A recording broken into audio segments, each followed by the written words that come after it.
Hello students, how are you all doing? I hope your preparations are going good. So today in this short, I'm going to discuss some points about Canterbury Tales, which is a work by Geoffrey Chaucer. So as you all know, this Canterbury Tales is a work that belongs to the English period of Chaucer and is the only English work written by Chaucer.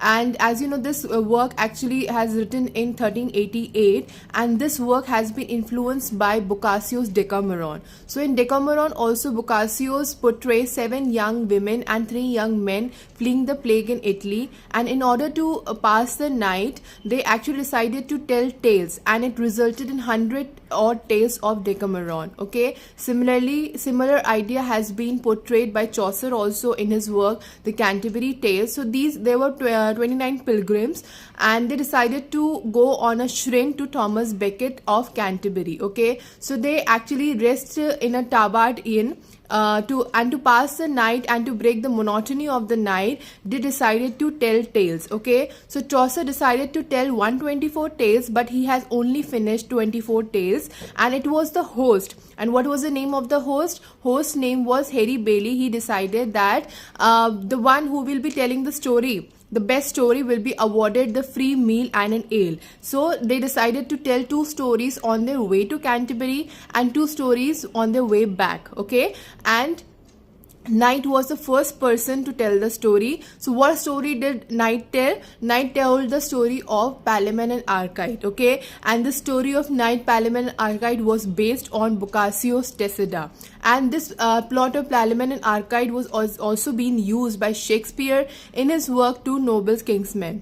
Fine, and this night story was selected the best story in the Canterbury Tales, and Parson was the last person to tell the story in the Canterbury Tales, and his story was based on 7 deadly sin. Okay, and there were 23 people who told the story. That means Chaucer has told 2 stories, and out of these 24 stories, 22 are in verse and 2 are in prose. So Chaucer told 2 stories, and what were the name of those stories?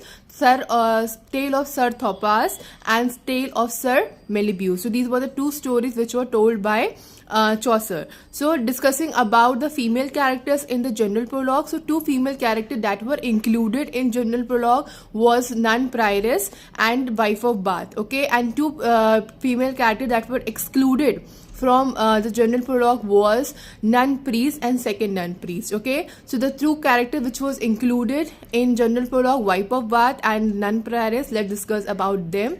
So wife of Bath is a Lothy lady. Okay, and she calls her marriage as experience. Her name was Ellison, and she was also famously called as wife of Bath, and her friends called her Madam Gossip. Okay, and she says that her 5th husband Jenkins was overpowered by him, and she was the first female character to actually question the need of chastity, which was answered by a student of Oxford. Okay, and let's talk about nun prioress. So nun prioress is again a very ecclesiastical character. She's a religious character, and she has interest in fashion rather than being religious, and she has a nasal voice, speaks French, and she used to wear a brooch in which it was written Amor vincit omnia, that is love conquers all. Okay, and the last point that I want to cover in this short is the Chaucer disliked the use of alliteration and assonance in his work Canterbury Tales, and he called it rim ram rough, that all in vain and all in